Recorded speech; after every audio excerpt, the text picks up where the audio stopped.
ऐसा बताया गया है कि अगर हमारे शरीर में कोई भी डिजीज होती है तो वो कुछ रीजंस की वजह से डिजीज होती है, चाहे वो मेंटली हो या फिजिकली हो, है ना।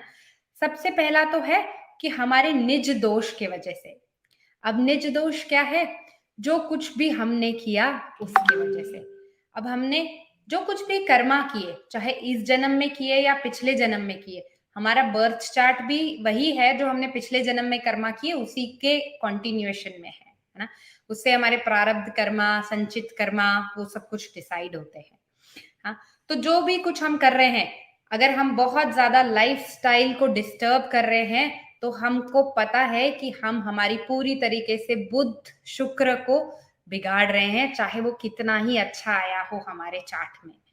हाँ, तो ये हमको देखना है कि हम हमारे लाइफस्टाइल से, हमारे कर्मा से कैसे उसको ठीक कर सकते हैं। अगर ठीक नहीं आया, इसीलिए शनि देव को लाइफस्टाइल के लिए बोला गया, कमिटमेंट, डिसिप्लिन के लिए। हाँ, अगर हमने वो सब कुछ डिसिप्लिन फॉलो नहीं किया तो जब शनि की महादशा आएगी या शनि की अंतरदशा आएगी तो वो बराबर का हिसाब देना पड़ेगा हमें। हाँ, तब वो हमें जितना डिसिप्लिन्ड बनाएंगे उतना हम लाइफ में कभी भी नहीं रहे। तो पता है, हम सब लोगों को ऐसा है कि भाई शनि की दशा, महादशा, अंतरदशा से बहुत डर लगता है।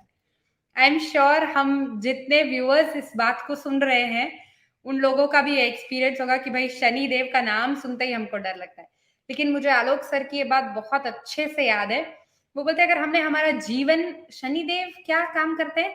न्यायी है वो, है ना, जज का रिस्पॉन्सिबिलिटी है उनके पास। तो जो कुछ भी हम हमारे जीवन में कर रहे हैं, अगर हमने सब कुछ लाइफस्टाइल को जो होना चाहिए, भाई टाइमली सोना है, सुबह उठना है, ये चीज हमारे लिए ठीक है। जैसे हर प्रकृति के हिसाब से दिनचर्या डिसाइड होती है आयुर्वेदा में। हमारी जो भी प्रकृति है, हमें इस समय पर उठना है, इस समय पर सोना है, ये चीजें हमें हर रोज करने चाहिए। कुछ नैत्य कर्म है, नैमित्य कर्म है, वो सब कुछ हमारे जीवन में इंक्लूड होने चाहिए। अगर वो नहीं है तो वो शनि की महादशा में जरूर से करवाया जाएगा हमसे। हाँ, तो आगे बढ़ते हैं। फिर और किससे हमें बीमारियां आती है? हमारे पिछले कर्मों से। हमारे पिछले कर्म भी किससे डिसाइड हुए? हमारी लाइफस्टाइल से, हमारे पिछले जन्मों के कर्मों से, जिससे हमें बीमारियां आती है। फिर हम अगर देखें तो हमारी बीमारी के मेन स्थान कौन से? 6, 8 एंड 12, जैसा कि सिम्मी जी ने बताया। 8th हाउस में हमारे रोग हैं, जो अनसर्टेन चैलेंजेस, प्रॉब्लम्स, एक्सीडेंट्स, वो सब कुछ 8th हाउस से आता है। 6th हाउस से हमारे सारे रोग, ऋण, रिपु, शत्रु, वो सारी चीजें आती है। 12th हाउस हमारे जैसे व्यय का स्थान सिम्मी जी ने बताया।